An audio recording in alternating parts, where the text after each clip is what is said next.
अगर आपकी गाड़ी जरूरत से ज्यादा धुआं छोड़ रही है तो इसे तुरंत ठीक करा लें, क्योंकि अब कार चालकों के लिए पोल्यूशन सर्टिफिकेट या प्रदूषण प्रमाण पत्र अनिवार्य हो गया है। अगर ऐसा नहीं करते हैं तो हो सकता है कि सड़कों पर धुआं उड़ाती ऐसी कारों का रजिस्ट्रेशन सर्टिफिकेट या आरसी रद्द हो जाए। हाल ही में सड़क परिवहन और राजमार्ग मंत्रालय ने देश भर में सभी वाहनों के लिए पीयूसी सर्टिफिकेट यानी प्रदूषण नियंत्रण प्रमाण पत्र बनाने और पीयूसी डेटाबेस को राष्ट्रीय रजिस्टर से जोड़ने की अधिसूचना जारी की है। इस नियम के बाद देश भर में एक समान प्रदूषण नियंत्रण प्रमाण पत्र की शुरुआत होने जा रही है। देश भर में रिजेक्शन स्लिप का प्रावधान पहली बार किया जा रहा है। अगर किसी के वाहन का प्रदूषण स्तर तय मानकों से ज्यादा है तो वाहन के मालिक को रिजेक्शन स्लिप दी जाएगी। इस स्लिप को वाहन मालिक को गाड़ी की सर्विसिंग के वक्त सर्विस सेंटर में दिखाना होगा। वहीं अगर प्रदूषण मापने वाली मशीन खराब है तो वाहन मालिक किसी अन्य केंद्र में जा सकते हैं। अब सवाल है कि आखिर इस पोल्यूशन कंट्रोल सर्टिफिकेट में क्या होगा। दरअसल सड़क मंत्रालय की ओर से जारी इस अधिसूचना में कहा गया है कि केंद्रीय मोटर वाहन नियम में बदलाव के बाद एक क्यूआर कोड आपके पीयूसी फॉर्म पर प्रिंट होगा, जिसमें वाहन मालिक का नाम, मोबाइल नंबर, पता, इंजन नंबर और चेसिस नंबर होगा। बता दें, वाहन के मालिक का मोबाइल नंबर पहले अनिवार्य नहीं था, लेकिन इस बार मालिक का मोबाइल नंबर अनिवार्य कर दिया गया है, जिस पर वेरिफिकेशन और शुल्क के लिए एक एसएमएस अलर्ट भेजा जाएगा। चिंता ना करें, इससे आपकी किसी भी पर्सनल इंफॉर्मेशन को शेयर नहीं किया जाएगा। आपसे जुड़ी सभी अहम जानकारी की गोपनीयता बनाई रखी जाएंगी। किसी कोड की तरह ही इसमें भी अंतिम के 4 अंक ही दिखाई देंगे, बाकी नंबर इसमें नहीं दिखेंगे।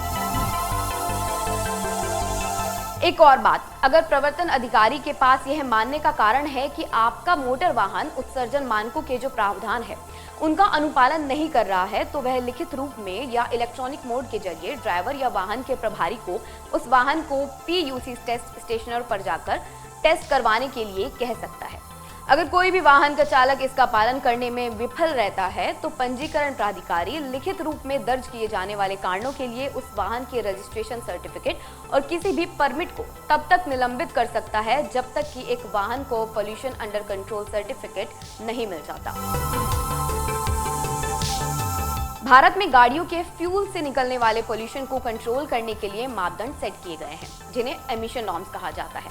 इन नॉर्म्स का सभी ऑटोमोबाइल इंडस्ट्री और कंपनियां पालन करती हैं ताकि एयर पोल्यूशन को कंट्रोल किया जा सके। बता दें, गाड़ियों का प्रोडक्शन करते समय इंजन के एक इंटरनल इक्विपमेंट का इस्तेमाल किया जाता है ताकि पोल्यूशन कम से कम हो। भारत सरकार के पर्यावरण और वन मंत्रालय के अंतर्गत केंद्रीय पोल्यूशन कंट्रोल बोर्ड की ओर से एमिशन नॉर्म्स की जांच और तय समय सीमा के अंदर इसे पूरी तरह से लागू करने का काम किया जाता है।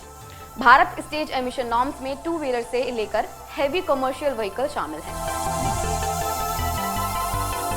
इसके साथ सरकार ने हाल ही में ड्राइविंग लाइसेंस, आरसी और परमिट जैसे सभी मोटर वाहन से संबंधित डॉक्यूमेंट्स की वैधता 30 सितंबर 2021 तक बढ़ा दी है।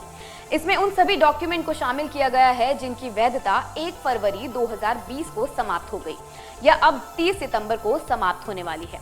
मंत्रालय द्वारा राज्यों और केंद्र शासित प्रदेशों को निर्देश दिया गया है कि वह जल्द से जल्द इस एडवाइजरी को लागू करें, जिससे महामारी के वक्त में काम कर रहे ट्रांसपोर्टरों, विभिन्न संगठन और जनता को किसी भी तरह की परेशानी का सामना ना करना पड़े। दरअसल इससे पहले 30 मार्च, 9 जून, 24 अगस्त, 27 दिसंबर 2020 और फिर 26 मार्च 2021 को मोटर वाहन अधिनियम और सेंट्रल मोटर से संबंधित डॉक्यूमेंट्स की वैधता के संबंध में एडवाइजरी जारी की गई थी। अब इस वैधता को बढ़ा दिया गया है। आज की इस वीडियो में बस इतना ही। धन्यवाद।